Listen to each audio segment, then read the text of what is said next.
Assalamualaikum warahmatullahi wabarakatuh. Izin memperkenalkan diri, nama saya Ilyas Firmansyah. Saya mahasiswa dari Universitas Singapura Bangsa Karawang, Fakultas Keguruan Ilmu dan Pendidikan. Saya dari Prodi Pendidikan Jasmani, Kesehatan dan Rekreasi, kelas 2C, NPM 2110631070085.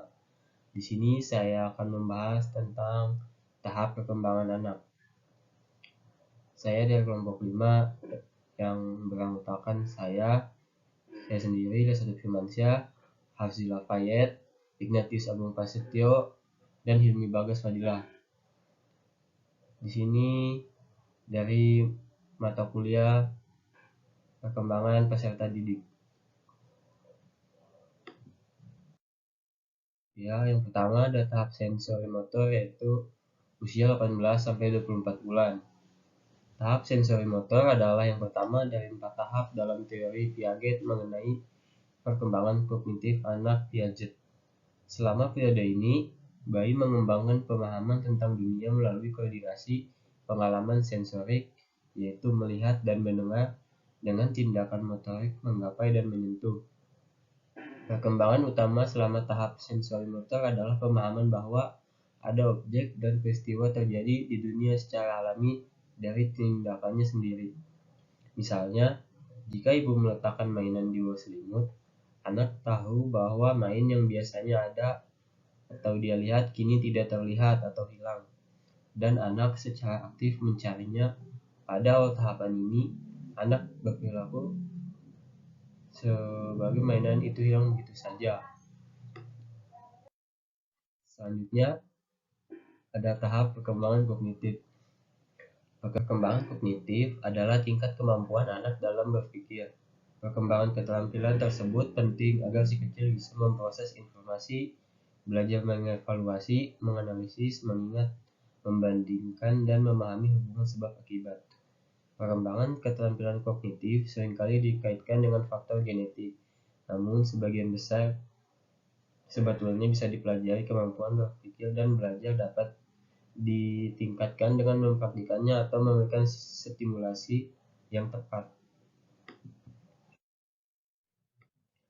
Yang selanjutnya ada tahap operasional, yaitu dari umur 2 sampai 7 tahun. Pada masa ini, anak mulai dapat menerima rangsangan. Meski masih sangat terbatas, si kecil pun sudah masuk ke dalam lingkungan sosial. Ciri tahapan ini adalah anak mulai bisa menggunakan operasi mental yang jarang dan secara logika kurang memadai. Pada masa ini juga masih tergolong egosentris karena hanya mampu mempertimbangkan sesuatu dari sudut pandang diri sendiri dan kesulitan melihat dari sudut pandang orang lain. Ia sudah dapat mengklasifikasikan objek menggunakan satu ciri, seperti mengumpulkan semua benda berwarna merah walaupun bentuknya berbeda-beda. Di sini ada strategi pengasuhannya. Seiring dengan perkembangannya yang tambah banyak, pola makan dan kebiasaan tidur anak juga akan berubah. Perkenalkan dengan prinsip keteraturan agar anak mampu disiplin menjalani aktivitasnya.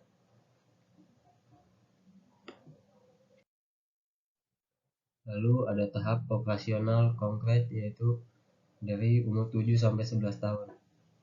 Pada masa ini, anak sudah mampu melakukan pengurutan dan klasifikasi terhadap objek maupun situasi tertentu.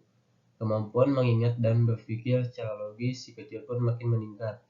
Ia mampu memahami konsep sebab akibat secara rasional dan sistematis, sehingga si kecil mulai bisa belajar matematika dan membaca. Pada tahapan ini pula, sifat egosentris si kecil menghilang secara perlahan. Ia kini sudah mampu melihat suatu masalah atau kejadian dari sudut pandang orang lain.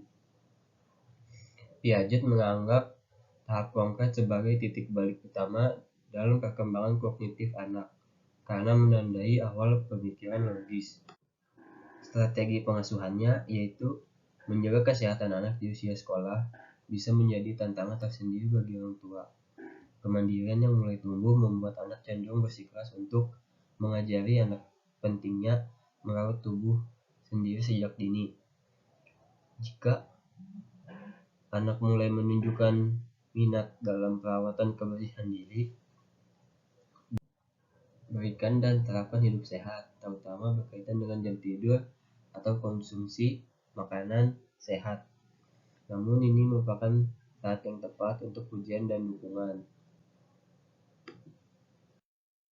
Selanjutnya ada tahap operasional formal, yaitu usia 12 tahun ke atas. Perkembangan kognitif anak menurut tahap terakhir menurut Piaget dimulai sekitar usia 12 tahun dan berlangsung hingga dewasa. Saat remaja memasuki tahap ini, mereka memperoleh kemampuan untuk berpikir secara abstrak dengan memanipulasi ide di kepalanya, tanpa ketergantungan pada manipulasi konkret. Seorang remaja bisa melakukan perhitungan matematis, berpikir kreatif, menggunakan penalaran abstrak, dan membayangkan hasil dari tindakan tertentu. Strategi pengasuhannya, yaitu teknologi merupakan aspek penting dari kehidupan anak remaja. Jadi, pastikan orang tua menerapkan aturan yang jelas berkaitan dengan pemakaian smartphone atau saat menggunakan internet. Agar perkembangan anak remaja dapat optimal, biasakan penerapan pola hidup sehat dengan tidur malam sekitar 7-9 jam. Berikan juga makanan bergizi dan biasakan anak olahraga teratur.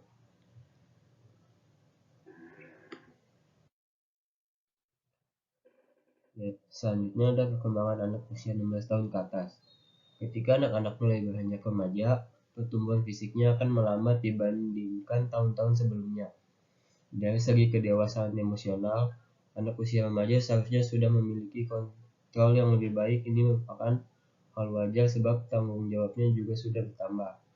Strategi pengasuhannya yaitu meskipun anak remaja mungkin sudah memiliki cukup banyak keterampilan, ada kemungkinan besar keterampilan sosial dan emosionalnya masih memerlukan penyesuaian.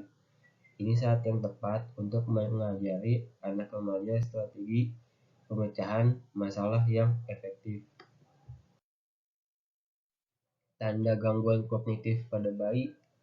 Menurut IDAI, terdapat beberapa tanda gangguan pada kognitif bayi, yaitu 2 bulan yaitu kurangnya fixation, 4 bulan kurangnya kemampuan mata mengikuti gerak benda, 6 bulan belum respons atau mencari sumber suara, 9 bulan belum babbling seperti mama baba, 24 bulan belum ada kata berarti, 36 bulan belum dapat merangkai 3 kata.